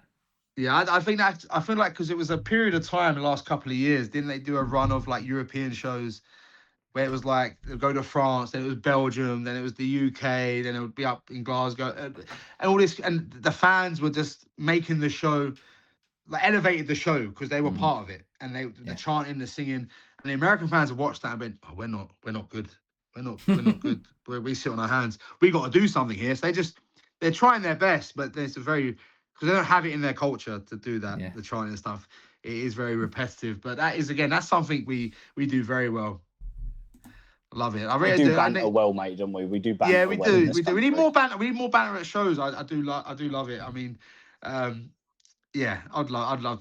Yes, the part and parcel. That's what really got me over back in the day, is my interaction with the crowd and the stuff. And when they would chant something, I'd react to it and go with it and stuff like that. So yeah, I'm all about that. It's funny. The thing I always worry about is shows that I really want to scream and shout, but what if I'm the only one doing it? And the conversations I've been having with it, because I'm like, what if a Sha Samuels picks up on what I've said and throws something back at me? Like, am I just going to slump down in my seat? How am I going to feel? And the same goes with you people like your Alexis Falcons and stuff like that. And the other thing is, I don't want to say something that sounds shit, right? Because of course, that's that room of people saying it. But like, I've got the best wingman I could ever hope for at most shows. If anyone goes to Southampton, they'll know Will. He's the loudest little gobshite in the world. Always got his RevPro hoodie on, glasses, hat. You'll know it. He comes around with his autograph book to everyone, and he has just got the energy that I wish everyone could have about wrestling. Like, he's the most fun. So I think the thing that I'm going to take away after doing all these interviews is I'm going to try and heckle a little bit more at shows and see what happens. Yeah. Some wrestlers might not react, right? But so, like, see, there's some comedians out there, when they get a heckle, that's their entire set sorted. They need one person to heckle.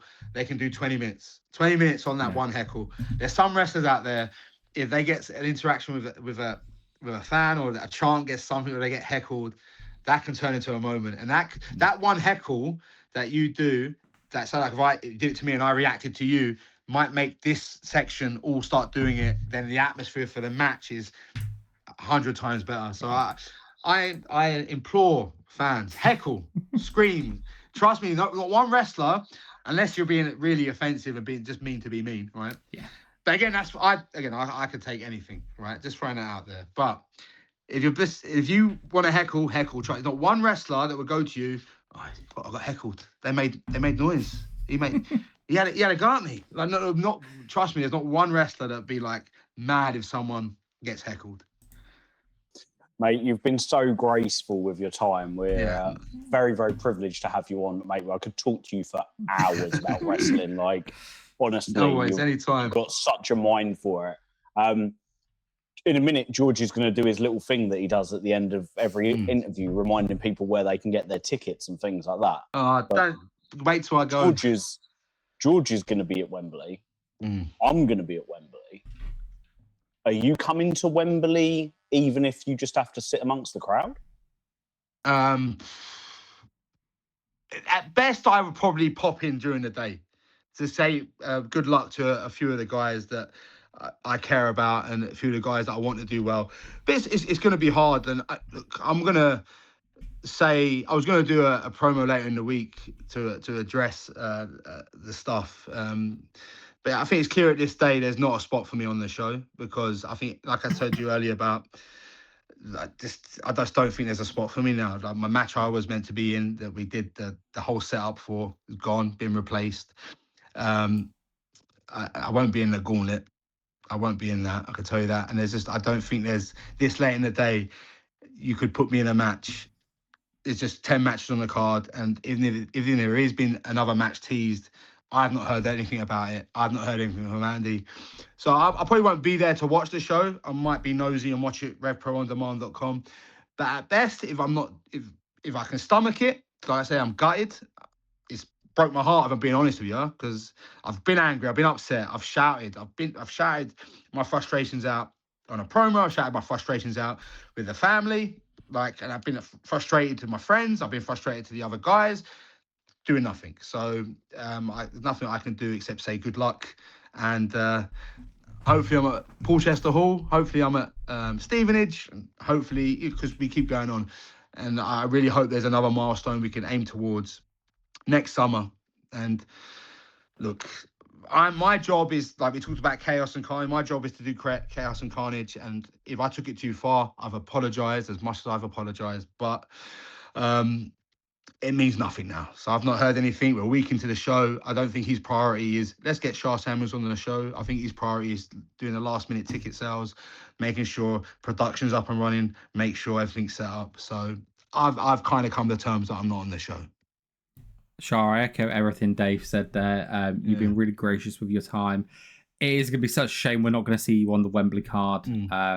But if you want to join Dave and I at Wembley, people, revolutionprowrestling.com is where you go to get your tickets. If you want the premium experience, those tickets are there. If you want to get your foot in the door to come and see one of the best cards of professional wrestling, the whole British scene in the world, this Saturday, August 29th, come to OVO Arena Wembley, buy your ticket, get in the door. No better value at £40 with some of these matches that are on the card.